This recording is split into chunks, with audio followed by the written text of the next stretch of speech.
আসসালামু আলাইকুম। Next track academy by Raju Facebook পেজে সবাইকে স্বাগতম। আমি রাজু আহমেদ। আমি আমার প্রিভিয়াস ভিডিওতে আলোচনা করছিলাম introduction and HSC academic and admission roadmap সম্পর্কে। তো এই ভিডিওতে আমি বলছিলাম নেক্সট ক্লাসে আমি ক্লাস নোট কীভাবে করবো এবং এইচএসসিতে একাডেমিকে কীভাবে পড়বো সেই নিয়ে আলোচনা করবো। তো এই ভিডিওতে আমি সরি তো এই ভিডিওতে আমি ক্লাস নোট নিয়ে একটু আলোচনা করবো। তো মোটা দাগে আমরা ক্লাস নোটকে দুইভাবে পাবি। শুরুতে আগে বলে নিই যে ক্লাস নোট আমরা যারা অফলাইনে প্রাইভেট পড়ি বা ব্যাচে প্রাইভেট পড়ি তাদের জন্য একরকম হয় এবং যারা অনলাইনে পড়ে তাদের জন্য আরেক রকম হয়। তো আমি প্রথমে অনলাইন নিয়ে আলোচনা করবো, যেহেতু আমি অনলাইনে পড়াই বা অনলাইনে পড়েছি এবং ইন ফিউচার অনলাইনে পড়াবো। তো ক্লাস নোট আমরা প্রথমত দুই ভাগে ভাগ করি, একটা হচ্ছে ফুল ক্লাস নোট,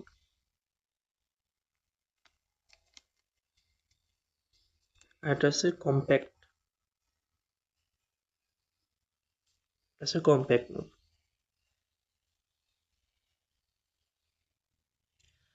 তো আমরা ফুল ক্লাস নোট কোনটাকে জানি? সাধারণত যখন ভাইয়ারা অনলাইনে ক্লাস নেয়, হ্যাঁ, অনলাইন যখন ক্লাস নেয় তখন তো আমরা বসে থাকি না, না? অনলাইন ক্লাস আমরা ট্রাই করি যে পুরোটা সামনে খাতায় লেখার। তো ভাইয়া যখন ক্লাস করাবে আমরা যখন খাতায় লিখবো ওইটা আমাদের কিন্তু একটা ফুল নোট হয়ে যায়। তো অনলাইন ক্লাসটা পুরোপুরি যখন আমরা সামনে দিয়ে লিখি, তো এটা অবশ্যই তোমার আলাদা ইফোর্ট লাগে না এটা করার জন্য, কারণ তুমি অলরেডি যখন ভাইয়ের ক্লাস করবা তখন সাথে সাথে তো আমরা লিখি, ওই সাথে সাথে ফুল ক্লাস নোটটা হয়ে যায়। আর কম্প্যাক্ট নোট কোনটা? তো কম্প্যাক্ট নোট বলতে আমি এখানে মূলত প্রধান প্রাধান্য যেটা দিব সেটা হচ্ছে সূত্র। প্রথম কথা, এখন কম্প্যাক্ট নোট মানে কি শুধুই সূত্র? না, তুমি যখন অনলাইনে ক্লাস করবা তোমার তো ফুল ক্লাস নোট থাকবে, টপিক ওয়াইজ থাকবে। তো তুমি কি করবা, ওইটা তো খাতা হিসেবে থাকবে, তুমি আলাদা আরেকটা খাতা বানাবা ওই ইউনিট বা চ্যাপ্টারের জন্য বা সাবজেক্টের জন্য। তো তুমি কি করবা, সেই খাতায় কি করবা, এই যে ফুল ক্লাস নোটের প্রতিটা টপিক, প্রথমে টপিক লিখবা, সূত্র লিখবা। মানে সূত্র কিভাবে লিখবা, প্রথমে টপিক লিখবা এবং সেই টপিকের আন্ডারে কতগুলা সূত্র আছে সেই সূত্রগুলা লিখবা। তাহলে প্রথমে টপিক, দেন ওই টপিক আন্ডারে সূত্র লিখবা। এটা হচ্ছে ফার্স্ট কাজ, কম্প্যাক্ট নোটের ভিতরে এটা করবা। তো এ হচ্ছে সূত্র গেল, এবং কম্প্যাক্ট নোটের প্রাধান্য হবে এই সূত্রটা, কারণ তুমি এখানে সূত্রের বিভিন্ন এক্সপ্লেন দেখবা, সূত্র কিভাবে আসলো দেখবা। এসব আলটিমেটলি এইচএসসিতে ফার্স্ট একটা সিলেবাস, এটা শেষ করা খুবই কঠিন। অ্যান্ড তার মধ্যে এসব এক্সপ্লেন, সূত্রের প্রমাণ এগুলো লাগেও না, কোথাও এক্সামও আসে না এখন। তো এগুলা মানে জানা লাগবে, একবার করে দেখা উচিত আমাদের, অবশ্যই দেখবো, ফুল নোটে থাকবে। বাট আমরা সবসময় প্রাধান্য দেবো কম্প্যাক্ট নোট করার, এবং কম্প্যাক্ট নোটটা হবে তোমার নিজের সাপেক্ষে। তো তুমি প্রথমে আমি আমি আমার সাপেক্ষে আগে বলি কিভাবে করতাম। আমি প্রথমে ফুল ক্লাস নোটটা আমার আছে, প্রতিটা ইউনিটের জন্য আছে। তার পাশাপাশি আমি প্রথমে ওই ফুল নোট থেকে প্রতিটা টপিক ওয়াইজ আমি সূত্রগুলো আলাদা খাতায় লিখতাম। এবং আর কি করতাম, যে এই যে একটা ইউনিট করি, একটা ইউনিটের সব টপিকের ম্যাথ তো আমার কঠিন মনে হয় না, কয়েকটা টপিকের ম্যাথ কঠিন মনে হয়। এই যে হার্ড ম্যাথ, এই হার্ড ম্যাথগুলো আমি কি করতাম, ফার্স্ট 1 or 2 লাইন, এই যে প্রথম 1-2 লাইন কিভাবে শুরু করতে হবে, কারণ কঠিন কি, যেগুলো কঠিন সেগুলো তো আমরা আসলে একবার দেখলে হয় না, হ্যাঁ। আবার পুরোপুরি ম্যাথ দেখার এক্সামের আগে সময়ও থাকে না। তো এই কঠিন ম্যাথগুলার প্রথম কিভাবে শুরু করতে হবে, বা তোমার যেখানে প্রবলেম ওই জায়গাটুকু ওই টপিকের সূত্রের পাশে অ্যাড করে নিবা, যে এই ম্যাথটা আমার সমস্যা ছিল, এই ম্যাথটা এইভাবে শুরু করতে হবে, জাস্ট 1-2 লাইন অ্যাড করে নেবা। এটা কি হবে, তোমার এক্সামের আগে ফুল নোটের যে 2 পেজ 1 পেজ ম্যাথ আছে, অত বড় ম্যাথ দেখা লাগবে না, ওটা তো তুমি 2 বছর দেখবা, কিন্তু এক্সামের আগে তোমার কম্প্যাক্ট নোট কাজে লাগবে।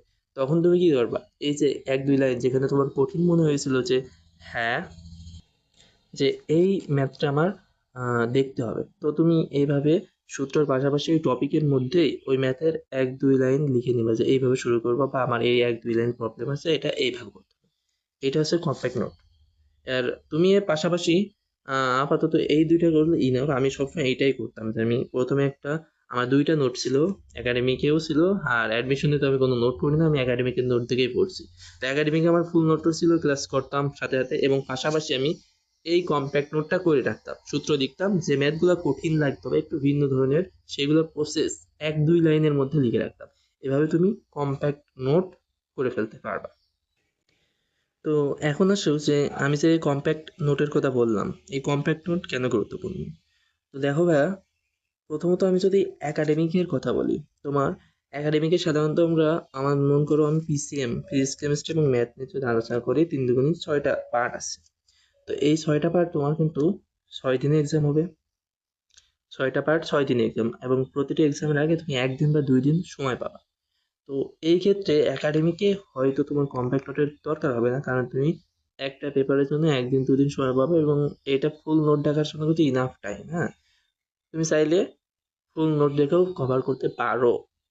কিন্তু তোমার যদি মনে হয় যে ফুল নোট তো আমার হয়েছে, 2-1 বার করা হয়েছে, এখন তোমার জাস্ট ইম্পর্টেন্ট গুলো দেখতে হবে, তখন তোমার হেল্প থাকবে কিন্তু কম্প্যাক্ট নোটের। তাই একাডেমিকে তুমি চাইলে, একাডেমিক হয়তো একটু গুরুত্ব কম কম্প্যাক্ট নোটের, তুমি খুব একটা গুরুত্ব বুঝতে পারবে না, কিন্তু কম্প্যাক্ট নোট আসলে লাগবে তোমার অ্যাডমিশন। দেখো, তুমি একাডেমিকে যে ফিজিক্স কেমিস্ট্রি ম্যাথ বায়োলজি 4 দুগুণে 8টা সাবজেক্ট, হ্যাঁ, এই যে 8টা সাবজেক্ট তোমার 8 দিনে এক্সাম দিতে হচ্ছে, কিন্তু অ্যাডমিশনে এইগুলা কিন্তু একসাথে, একই সাথে এক্সাম দিতে হবে 8টা সাবজেক্টই। তোমার 8টা সাবজেক্টের ডেটা সব তোমার মাথায় লাগবে, যেখানে একাডেমিকে তুমি ওটার জন্য 1 দিন 2 দিন সময় পাইতে প্রতিটা পেপারের জন্য, কিন্তু এখানে তোমার 8টা পেপারই একই সাথে অ্যাট এ টাইম তোমার মাথায় নিয়ে যেতে হবে। তখন তুমি যদি ফুল নোট দেখতে যাও, তাহলে তোমার অবস্থা, মানে তুমি নিজেই বুঝতে পারবে না যে আমি কোনটা থেকে কোনটা পড়বো। তো সেক্ষেত্রে কম্প্যাক্ট নোট লাগে। এখন এখানে একটা প্রশ্ন আসতে পারে যে ভাইয়া, কম্প্যাক্ট নোট আমি কেন করবো, আমার বইতে সূত্র আছে সুন্দর করে, বিভিন্ন ম্যাথ প্রসেস তো বইতে গাইডেই আছে, কেন করবো। তো আমি একটা কথা বলি, যেটা বইতে নেই কি, বইতে তো সবকিছু আছে। যদি বইতে থাকলে তোমার মাথায় থাকতো, তাহলে তোমাদের আর খাতায় কিছু লিখতে হতো না, এক্সামও দিতে হতো না, বই পড়তাম হয়ে যেত। তোমার কোন জায়গায় সমস্যা, এটা কি বই বলে দেবে যে হ্যাঁ আমি বলছি যে আমার এখানে সমস্যা, তুই এইটা পড়, এটা কি তোমার বই বলবে? না। প্রতিজনের সাপেক্ষে সমস্যা আলাদা হয়, তোমার একটা ম্যাথের সমস্যা, তোমার ফ্রেন্ডের হয়তো আর একটা ম্যাথের সমস্যা। তো সেক্ষেত্রে যে যার সাপেক্ষে কম্পেয়ার নোট করবে, সে যে এই ম্যাথটা আমার কঠিন আছে, আমি এই ম্যাথটা একটু আলাদা করে লিখে নিই। আরেকজন বলছে আমার এইটা সমস্যা, আমি এইটা আলাদা করি। তো এটা তো আপেক্ষিক না, একজনের সাথে একটা কঠিন হতে পারে, না কঠিন হতে পারে।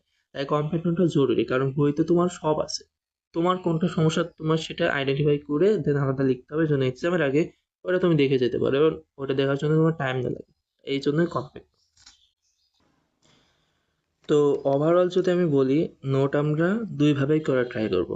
যে প্রথমত আমরা ফুল নোট করব, ক্লাস দেখব, এবং দ্বিতীয়ত কম্প্যাক্ট নোটে আমরা সূত্রগুলো লিখব, এবং আমাদের যে ম্যাথগুলো সমস্যা হবে সেটা কিভাবে শুরু করবো তার 2-1 লাইন করে আমরা শর্টে লিখে নেবো, যেন দেখলে আমাদের মনে হয়ে যায় যে এই ম্যাথটা আমাদের এইভাবে করতে হবে।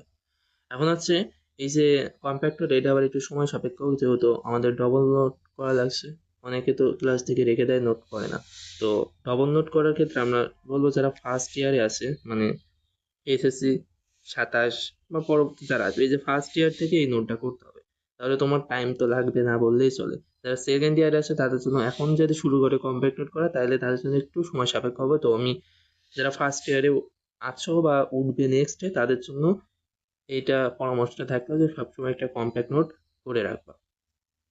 তো এটা হচ্ছে তোমাদের জন্য টিপস।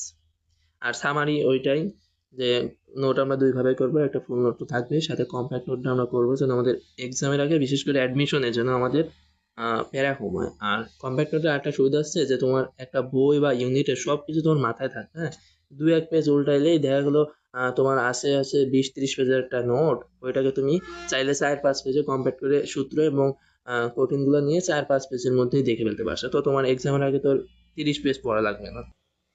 তাই কম্প্যাক্ট নোট খুবই গুরুত্বপূর্ণ। তো আর আমি হচ্ছে এই চ্যানেলে যে নেক্সট আমি ভাবছি যে এই চ্যানেলে আমি নিজস্ব ক্লাস আপলোড দেবো। তো জানো আমি হচ্ছে একাডেমিক এইচএসসি তে তোমার 2 বছরই, first and second year, first এবং সেকেন্ড ইয়ার 2 বছরই কিন্তু আমি অনলাইনে পড়াশোনা করছি। হ্যাঁ, আমি অনলাইনে পড়াশোনা করছি, তো আমার এটা খুব হেল্পফুল ছিল, এবং আমি এর জন্য অ্যাডমিশন, একাডেমিক 2 জায়গায় ভালো রেজাল্ট করছিলাম। তো আমি মোটামুটি দেখছি অনেক অনলাইনে ম্যাক্সিমাম ভাইয়া অনেকের মানে সবাই ভালো পড়ায়, খারাপ তো কেউ পড়ায় না। বাট কেউ কেউ কি একটু এক্সেস জিনিস পড়ায় যেটা আমাদের কখনোই লাগে না। আবার কেউ কেউ একটু কম পড়ায় যেটা আমাদের আর একটু ডিপলি পড়ানো উচিত। তো এই অনুযায়ী আমি বেশ কিছু স্যারের লেকচার দেখছি। হ্যাঁ, তো আমার ফিউচার প্ল্যানিং হচ্ছে আমি এই চ্যানেলে বা এই পেজে যে লেকচারগুলো ছাড়বো তাতে কম্বাইন করব।